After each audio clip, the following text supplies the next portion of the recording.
What's up, guys? Now, I know I haven't done much from Jim Beam. I know I've done Knob Creek and all that. But today, we're going to jump right back into Jim Beam and sample one of their products.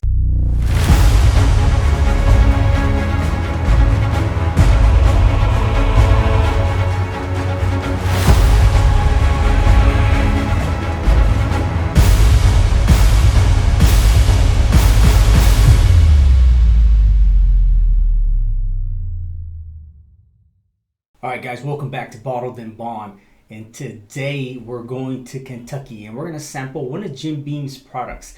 Did not start with Jim Beam, but now Jim Beam is the main source for bottling and aging this product within their warehouses, brick houses and all that. Today we are jumping into Basil Haydens. Let's check it out. Alright, so Basil Haydens has a little bit of history, not to go too deep into it, but legend has it that back in the 1800s, Basil Haydens Sr. left Maryland. So close to me here, he left Maryland and headed for greener pastures, and he went up to Kentucky. What he decided to do while in Kentucky is he decided to make a product off of just the products that he had available on hand.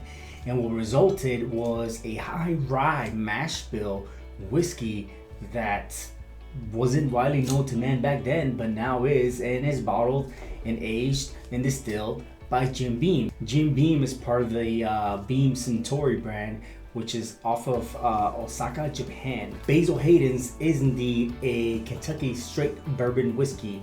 If you do not know, in order for it to be considered a straight bourbon, it needs to be aged for at least 2 years. And if it is aged for under 4 years, there needs to be an age statement. Basil is coming in at 80 proof, making it a 40% alcohol by volume. And without further ado, let's open it up. Oh look, rubber cork. What the fuck is up anyway?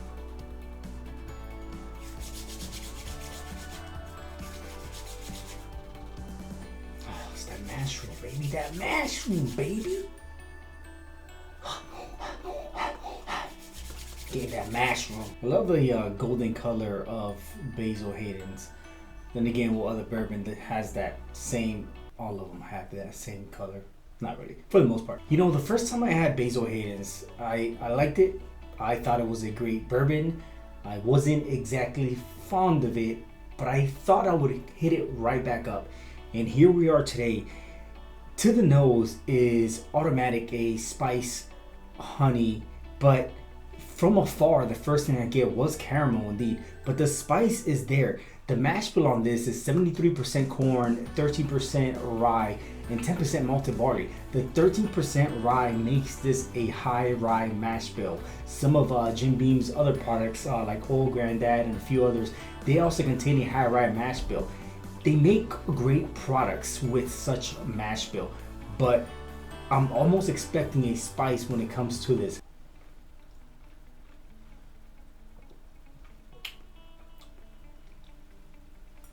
Not as sweet as I thought it was going to be. It may be the 13% rye, but it's spicy. There's not that much of a sweetness to it. Maybe if the proof was a little bit higher, it would have those sweet notes. The brown sugar, maybe the molasses, maybe a little licorice, maybe some of the sweet caramel, light maple syrup. But this is, it's fairly easy to drink. It doesn't have a bite, and maybe that has a lot to do with the fact that it's not as sweet. But I will say the spice is still there. Has a lot of complexity to it, a little heavy body when it comes to the rye and the spice. Still good though. I'm picking up a little peppermint as well. Little leafy green herbal that might have to do with the rye though as well. Like I said, it's not too sweet, almost not even there. Expect to taste a somewhat bland whiskey with rye spicy notes, easy to drink, no bite, but there's not a whole lot of flavor. Similar to the Jim Beam products, picture a Jim Beam bottle, give it just a tad bit of body, a tad bit of flavor, add a little bit of rye and spice to it, and there you have it. I don't know the age statement on this bottle. To my knowledge, it used to have an 8-year age statement, and that was removed by Jim Beam, and now they just put this thing that says artfully aged. So I don't have an age statement. Obviously, since it doesn't have an age statement, you could tell that it's not less than 4 years, but it could be 4 years, 6 years, who knows? They might still be aging it at 8. Maybe they needed to produce more out there to make more money, so they started pushing it out at 6. I have no idea. I don't work in a distillery, so I could not tell you. But what I can say is that it has the texture of a high rye spicy whiskey with very little of the sweet notes. That's it. That's where I'm gonna leave it at. Is it worth to have it? You know what? For the price, not too bad.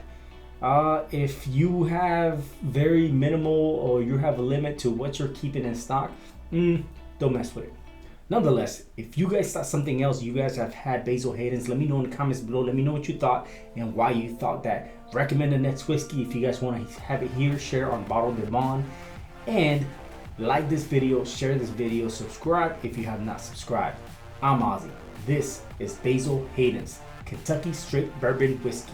And this is Bottled and Bond. Cheers.